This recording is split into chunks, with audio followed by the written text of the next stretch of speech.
Show de bola é com ele. Adolfo Campos, boa tarde para você. Como vai, já? Horário de verão. Nossa, coisa ridícula. Triste, Oi, Lu. triste. Lu. Boa tarde. Tá tudo bem? Tudo ótimo. Mas vem cá, gente, fala sério, o horário de verão, em 1916, os alemães adotaram. Inteligentes perceberam que isso é conversa fiada. Agora, um outro país da Europa, onde você vai muito e você vai muito, às vezes um faz um pouquinho. Aqui não é todo ano essa imundice. E a gente vai fazer a matéria de certo. A economia, já viu o nível da economia? O índice de economia? É já ridícula, viu? né? Ridícula. Pelo amor de Deus. Vamos com o futebol. Olha aqui, boa semana para vocês, que seja um período bom para todos nós. Já né, que você Lu? está embalado mesmo, chama o Goiás e Vila.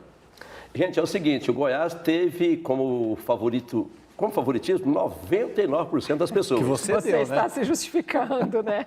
Nossa, como ela é deselegante. Então, terminando aqui, gente, eu pensei que fosse da Goiás, mas o Vila Nova foi lá e ganhou com 6, 7 desfalques e um jogador a menos. Na metade do segundo tempo teve um expulso. Dá uma olhada aí como é que foi. O clima entre os torcedores do Vila Nova no churrasquinho antes do jogo já era de vitória. Tá com fome de gol também. 2-1, desfalcado. Otimismo também do lado esmeraldino. Por aqui nem sinal que hoje o jejum de vitória de 37 anos do Tigre sobre o Goiás em Campeonato Brasileiro iria acabar. É 2-0 pro Goiás. Um do Walter e um do Léo Gamalha aí. Clássico é de quê? Rapaz, é de frango, igual o goleiro do Vila Nova. Durante o clássico, nada de churrasquinho de frango para o goleiro Wagner, que fez várias e importantes defesas. Foi emoção do início ao fim da partida. O Vila Nova começou melhor o jogo, tocava a bola com mais qualidade. Até que aos 14 minutos, Joãozinho assume a parada. Deixa comigo. Foi lá e fez. Fez o gol e a torcida do Vila cantar. 1-0.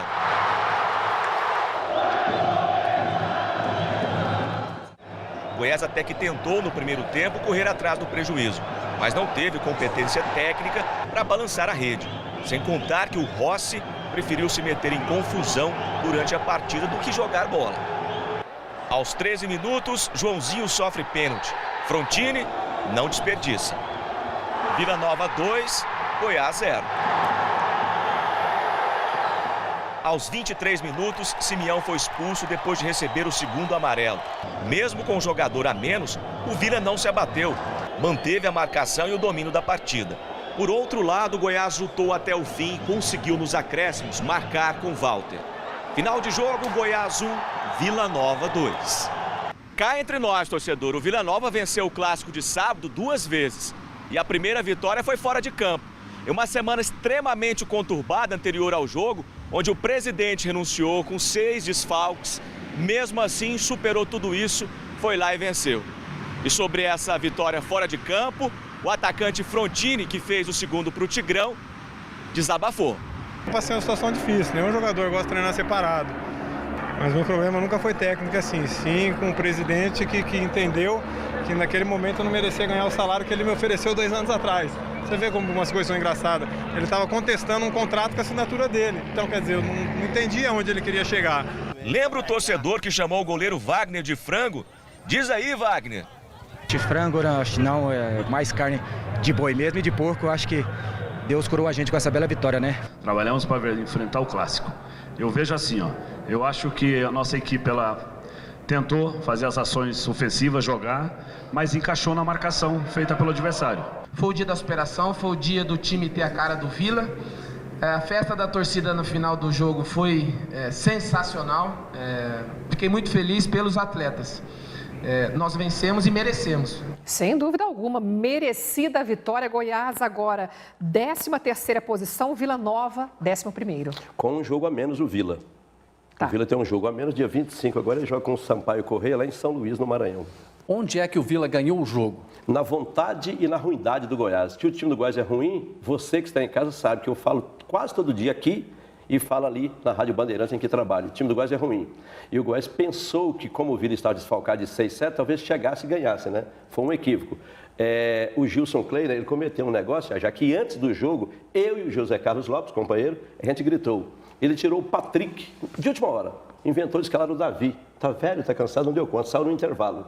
O Guilherme, ele conduz bem o time dele, ele é falastrão, conversa muito bem, mas os jogadores gostam dele. E um detalhe, o Goiás, com esse time aí, ele não caindo, e eu penso que não vai cair, já é lucro. E o Vila Nova tem chance matemática de subir, e eu não acredito. O Guilherme disse que vai lutar por isso. Tem que lutar, né? Sim. Se tem chance, agora eu não acredito. É evidente que não. E após o jogo entre Goiás e Vila Nova, as ruas por onde os torcedores passaram se transformaram em praça de guerra, deixando o goianiense assustado. 86 torcedores foram presos. Mas a briga começou dentro do Serra Dourada, como mostra agora, mais uma vez, Lucílio Macedo. Depois da partida, houve um bate-boca nos vestiários entre os jogadores Rossi do Goiás e o Cristiano do Vila. Mas a turma do Deixa Pra Lá resolveu o problema.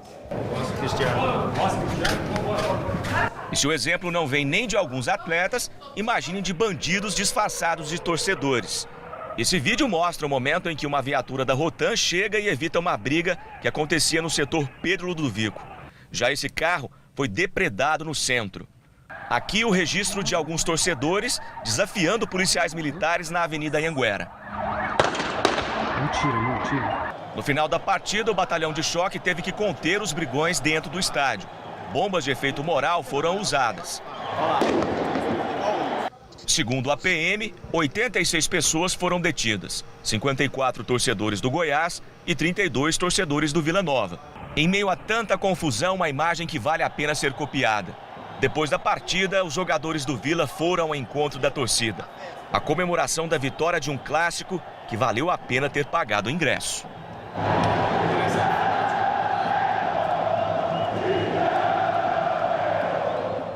Isso bastaria. Essa festa que a gente quer ver do torcedor junto com o jogador, defendendo o time. Não essa briga, essa coisa horrorosa que a gente acabou de mostrar. E eu quero, inclusive, antes de ouvir o Adolfo, nós vamos revendo as imagens aí e registrando também o que a população está dizendo. O Henrique, ele mora no setor Pedro, é torcedor do Vila, mas disse o seguinte, olha, esses vândalos fizeram um arrastão lá no setor, deram um tiro para cima, não são torcedores, são um monte de bandidos. E eu tenho outra participação aqui, esse é torcedor do Atlético, se chama Carlos, também é contra essa besteira de brigas que acontecem aí. Não, ele acha o seguinte, todas as torcidas teriam que apoiar o seu time e não ficar brigando no meio da rua. Você, inclusive, presenciou esse tipo de coisa, né, Adolfo? Foi lá no terminal Isidória, no setor Pedro Ludovico, pessoas caídas ensanguentadas, assim, ao lado do terminal, umas 3 caídas, todo ensanguentado, uma coisa ridícula. Agora, o Lucílio trouxe nessa bela matéria, 80 e tantos foram presos, né? Sim.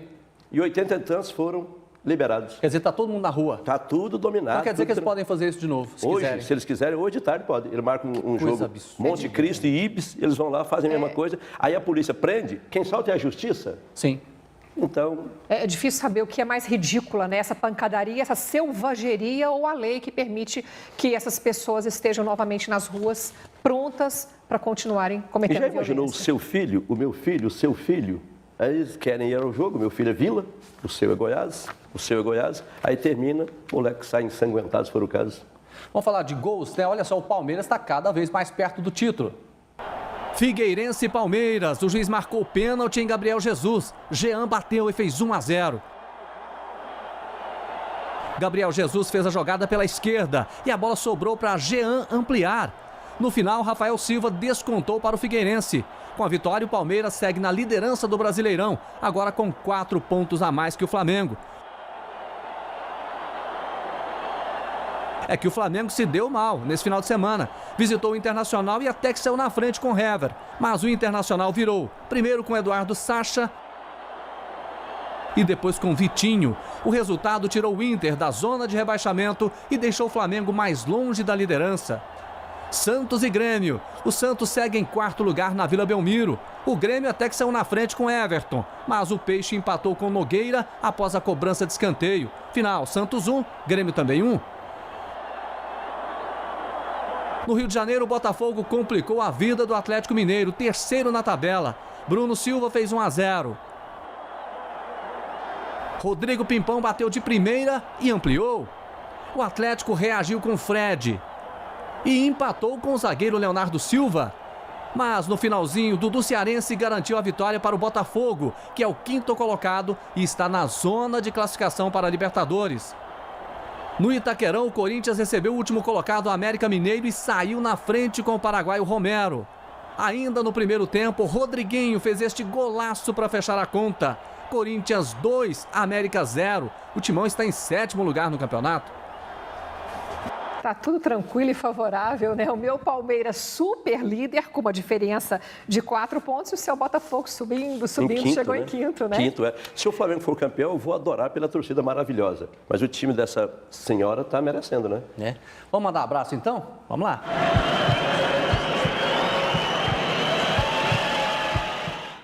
Delegada Nilda Andrade, que faz aniversário hoje. Parabéns, felicidades, tudo de bom. Nossa, eu gosto dela. É hoje? Exatamente. Ela podia assar uma picanha, né? E convidar a gente. Nilda, beijo pra você, minha filha. Delegada e boa, né? Parabéns, delegada. Olha aqui, eu vou para Caldas Novas. O Lariquinho é da turma da Lazinha, aquele bloco famoso que tem lá. Pensei que ele tivesse até morrido, porque ele sumiu. Ele apareceu. Fez aniversário ontem. Ele tem 6 filhos já. O menorzinho é o Bruno, de 4 anos. E a mais velha é a Larissa, que tem 37. Pode um homem que tem uma filha de 37 anos? Pode. E um menininho de 4 anos? Tá mais novo. vivo do que nunca, então, Ele é 50 e poucos anos, ele é um irresponsável. Lariquinho, gosto muito de você, abração. E para fechar, beijo para Marta, beijo para Cida, que moram no Parque Ateneu. Beijo para Poliana e abraço para o Mauro. Dei o meu recado já. E eu vou dar o meu aqui. O Alexandre Rogério está mandando um abraço para todos os palmeirenses, fazendo festa aí rumo ao título. E um abraço também para a dona Ide e para o senhor José Rosa e o filho deles, né, o Guilherme, lá no Jardim Guanabara 3. E para o Wesley Barbosa, a Rávila, não é isso? Rávila, Jéssica, todo mundo estudante de jornalismo da PUC Goiás, visitando aqui os nossos estúdios. Obrigado pela visita de vocês. E eles dois são bonitos, o rapaz e a moça, e os nomes bonitos e diferentes, né? Viu? É Rávila, né? Rávila. É. E o Wesley? O Wesley é normal, né? Agora, Rávila, pra gente contratar, vamos mudar esse nome dela ou vamos deixar assim mesmo? Não, esse é o bom. Rávila. É igual o Jordevar, diferente. Obrigada pela sua visita também, Adolfo Campos. Minha visita... Até amanhã, se Você Deus sabia que o quiser. Ratinho falou assim, já não muda o seu nome, não, que é muito desagradável. Eu vou consagrar você por esse nome, não foi? Toda vez ele fala, né? Ele é bom. Valeu. Tá com Deus Tchau, aí. Adolfo, até amanhã. Obrigado.